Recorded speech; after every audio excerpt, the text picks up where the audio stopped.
이 시간도 주님의 은혜가 여러분들에게 함께 하시기를 바라겠고, 방송을 듣는 여러분 모두에게 주님의 놀라운 은총이 임하게 되시기를 바랍니다. 그리고 깨달음의 역사가 있게 되기를 바랍니다. 지난 시간에 성부 하나님이 진리 10편 31편 5절, 요한복음 14장 6절 예수 그리스도가 진리, 요한일서 5장 7절 성령님이 진리, 그리고 요한복음 17장 17절 말씀이 진리라고 했어요. 그러면 진리의 길이 내 길이니까 구원받는 길도 내 길이냐? 그렇지 않습니다. 구원받는 길은 오직 한 길이에요, 한 길. 예수께서 말씀하시기를 내가 오 길이요 천국 가는 길입니다. 그리고 하나님 아버지가 천국 가는 길이라고 말씀한 적이 없어요. 성령님이 내가 오 길이다, 천국 가는 길이다, 진리다, 생명이다, 이렇게 말씀하신 적이 없고, 말씀이 천국 가는 길이다, 진리다, 생명이다 말씀한 게 없고, 예수께서 내가 바로 천국 가는 길이요, 내가 참된 진리요, 참된 생명이다, 나로 말미암지 않고는 아버지께로 올 자가 없다, 이렇게 말씀하셨으니까 예수 그리스도 안에 천국 가는 길과 진리와 생명이 들어있고, 주소와 번지수와 약도와 그리고 천국 가는 내비게이션이 다 예수 그리스도 안에 들어있는 거예요.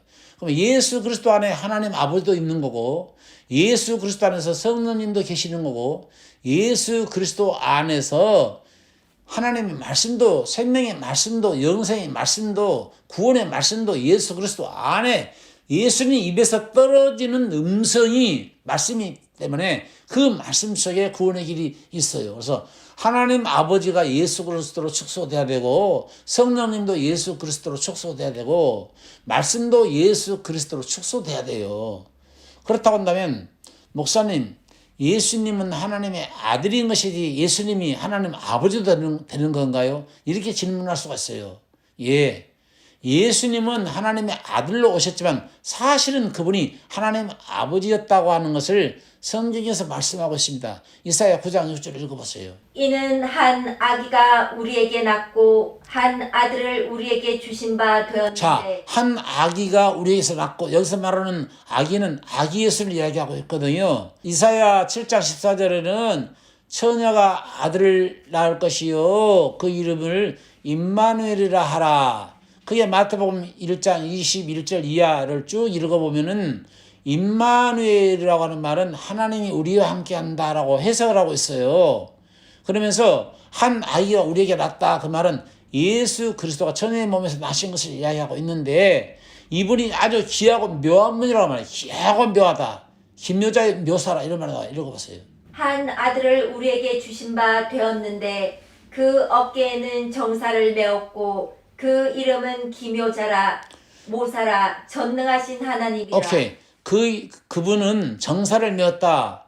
그러니까 모든 인류의 죄악을 어깨에 짊어지셨고, 그리고 사단이 우리 인간에게 죄를 지음으로 인해서 인간에게 얹혀준 무거운 율법의 징이라든가, 그리고 사단이 우리 죽음의 권세, 이런 모든 것들이 정사라고 그러는데, 그런 것들을 우리 주님이 한꺼번에 어깨에 짊어지시고 가셨는데요. 어깨에 정사를 메었고, 그 이름이 아주 귀하고 묘한 분, 기묘자예요. 묘사라. 귀하고 묘한 분, 너무나 신비스러운 분이다, 그 말이거든요. 귀하고 모사라. 모사라고 하는 말은 가운데 입장에서 중보 역할을 해준다는 그런 의미가 담겨 있어요. 귀하고 묘한 분, 모사라. 기묘자고 모사라. 그러면서 전능하신 하나님이라. 누가 전능하신 하나님이래요? 한 아기가 전능하신 하나님이래요. 한 아기가 전능하신 하나님이래요. 그리고 다음에는 영존하시는 아버지라. 영원히 존재하시는 아버지래요. 한 아기가 영원히 존재하시는 아버지가 된답니다. 이게 삼위일체론이에요. 예수님이, 한 아기 되신 예수님이 영원히 존재하는 아버지가 된다고 말하고 있어요. 그러니까 예수님은 하나님 아버지도 되고 하나님 아들도 되는 거예요. 지금 삼위일체론을 제가 정리를 해드리려고 이 말씀을 듣고 있는데요. 예수 그리스도는 영원히 존재하시는 아버지도 되고 전능하신 하나님도 돼요.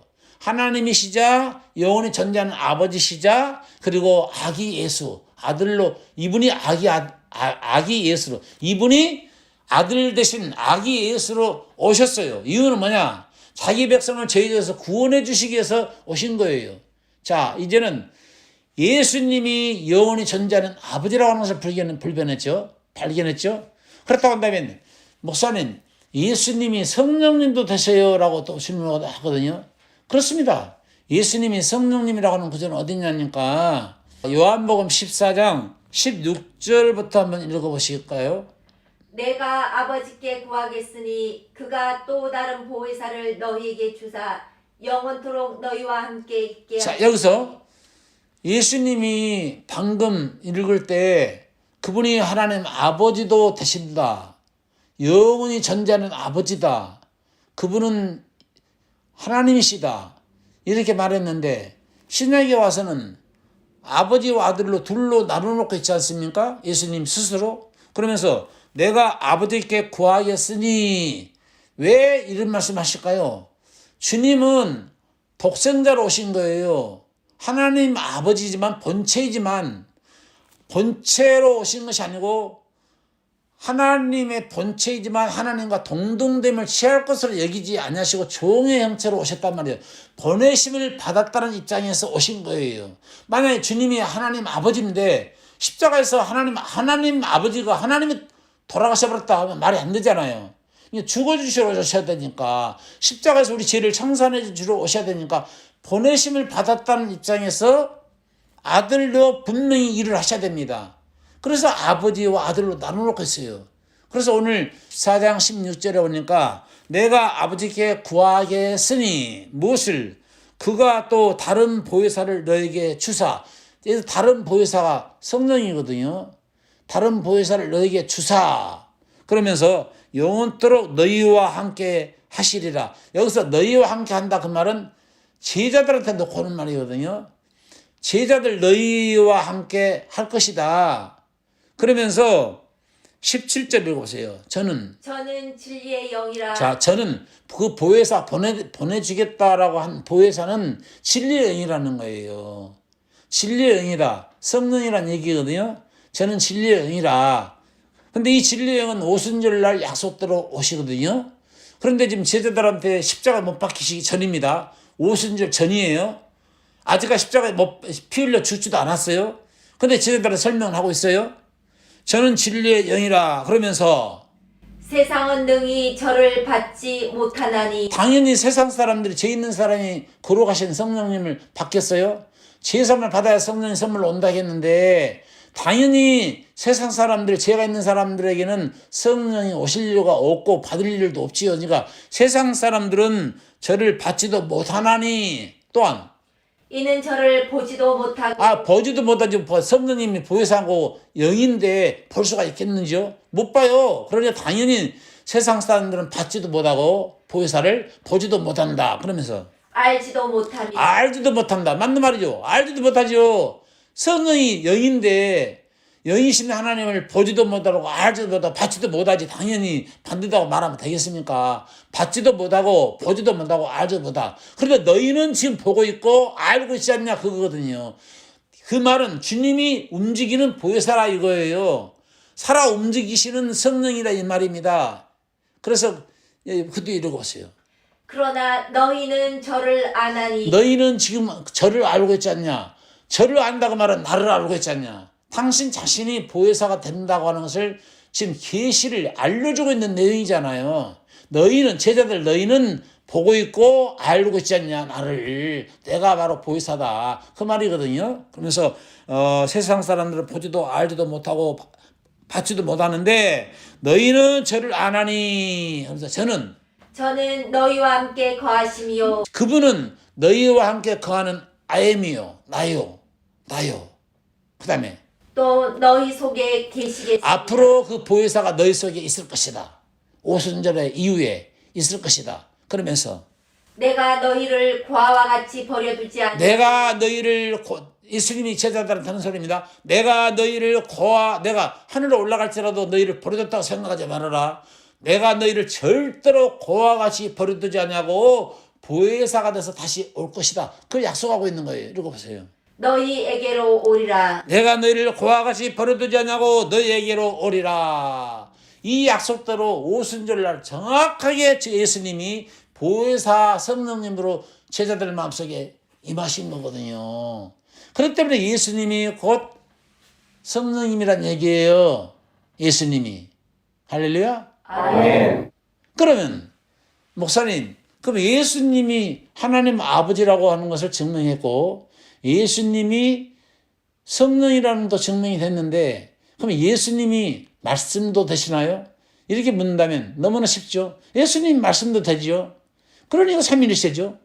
자, 어디에 나오느냐? 요한복음 1장 1절 읽어보세요. 태초에 말씀이 계시니라. 이 말씀이 하나님과 함께 계셨으니 이 말씀은 곧 하나님이시니라. 예, 태초에 말씀이 계시니라.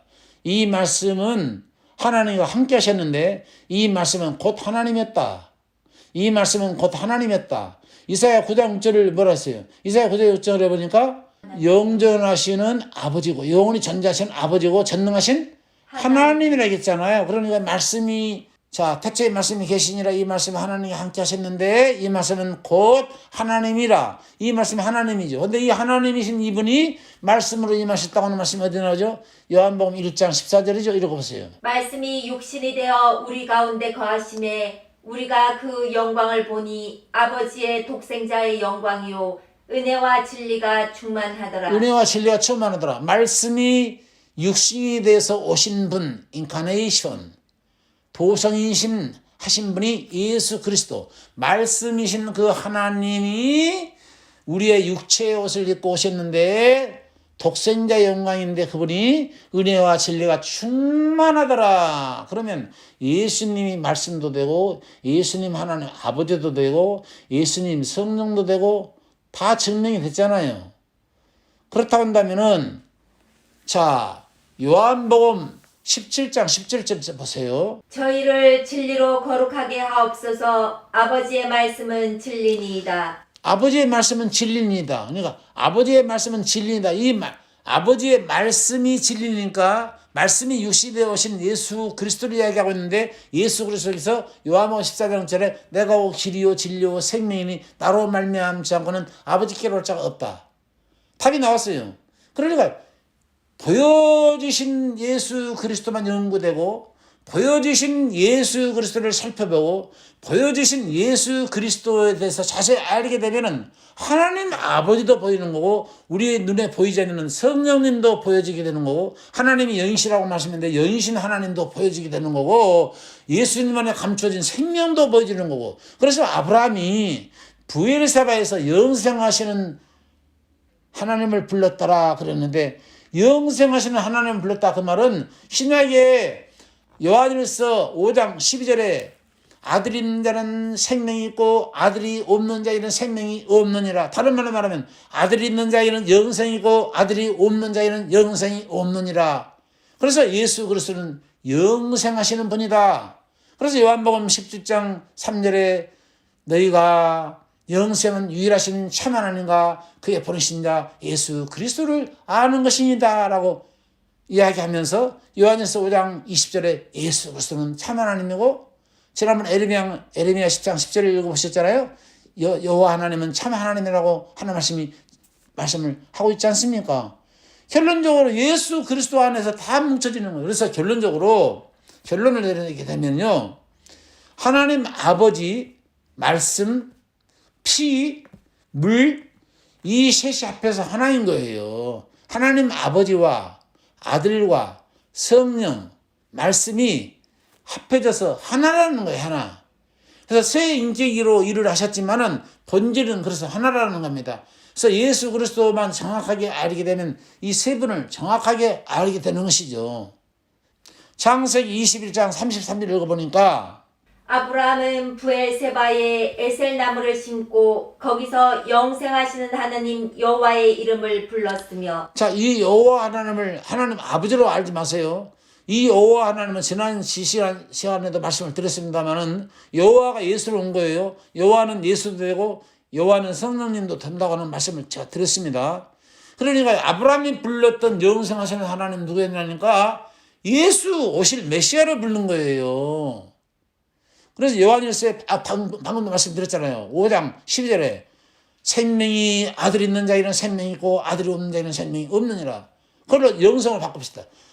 요한일서 5장 12절.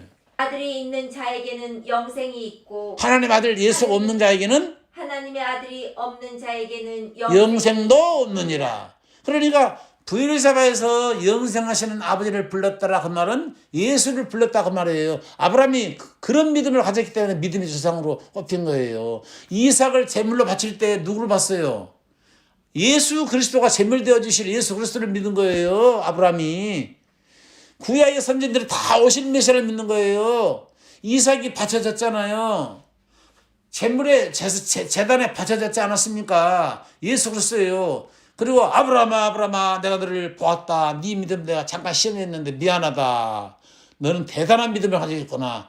네 이삭을 내려놓아라. 그리고 양을 대신 잡아 드리도록 하여라. 그리고 이삭이가 제단에 올려졌다가 내려온 사건이 부활이에요. 그러니까 아브라함이 이삭을 통해서도 그렇고 부엘사바에서도 그렇고 오실 메시아를 바라만 본 거고 구약의 모든 백성들이 양 잡고 비둘기 잡고 송아지 잡았던 모든 사람들 첫 태생 첫 열매로 예배드리고 제사 드리고 속건제 속죄제 드렸던 모든 구약 제사자들이 오실 메시아를 믿는 믿음으로 구원을 받고 우리는 오셔서 이루어주신 완전히 완벽하게 이루어버리신 예수 그리스도를 믿는 믿음으로 구원을 받는 거예요. 예수 그리스도로 하여금 초점이 다 맞춰졌단 말이에요. 예수 그리스도 안에서 하나님 아버지도 보시고 성령님도 보시고 말씀도 보시고 생명도 보시고 영생도 보시라 이거예요.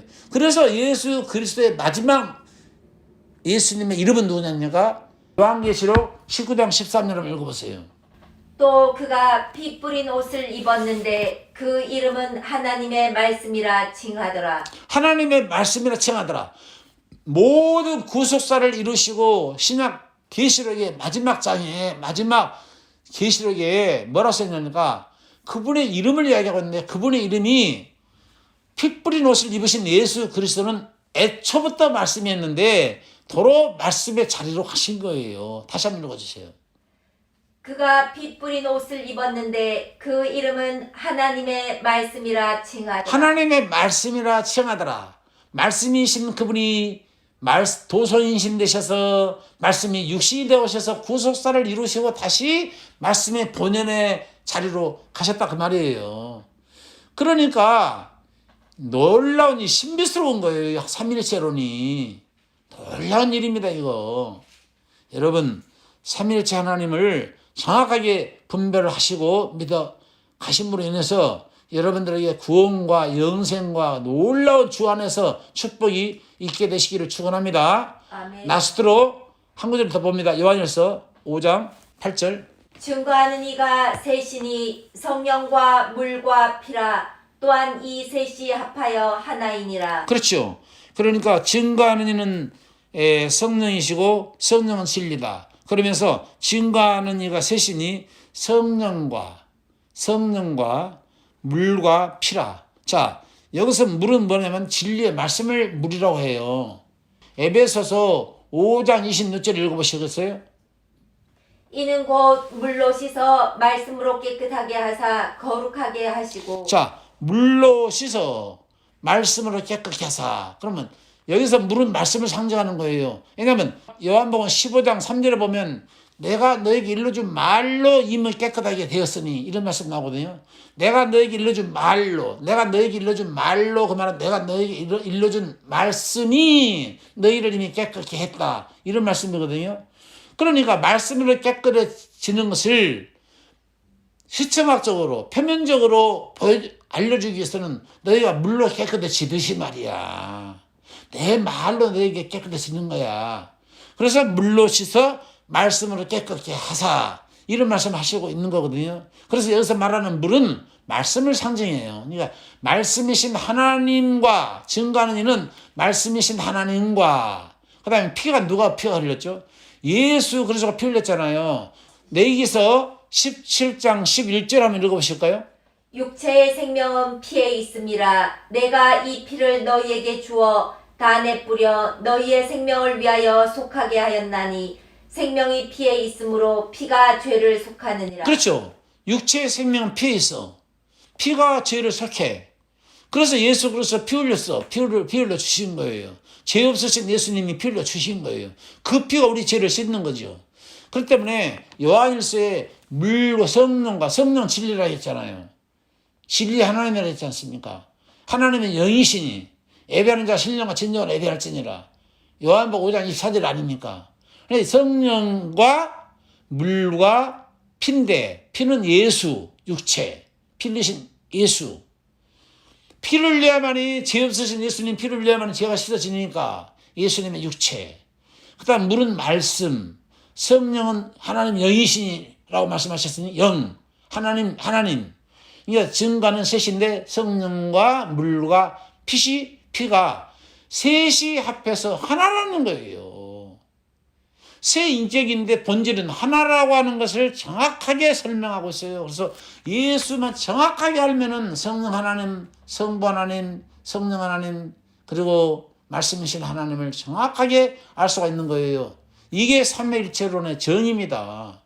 여러분 분명히 삼위일체를 분별하셔서 정확하게 하시고, 신학적으로 뭐 아타나시스, 아리우스, 알렉산드라 뭐 제자 아타나시스 이겼다 이렇게 뭐 터툴리안 이렇게 빠지시면 어려워지고요. 신학적으로 안 보고 성경으로만 봐도 얼마든지 삼위일체를 쉽게 알 수 있는데 이게 모르니까 헷갈리는 거예요. 삼신이 그럼 결과적으로 세 인격이면 머리가 셋 달린 무슨 일체, 본질은 하나, 일체니까 머리가 셋 달리면 괴물입니까? 하나님이 인격이에요. 우리 사람과 똑같은 인격을 지니신 분이에요.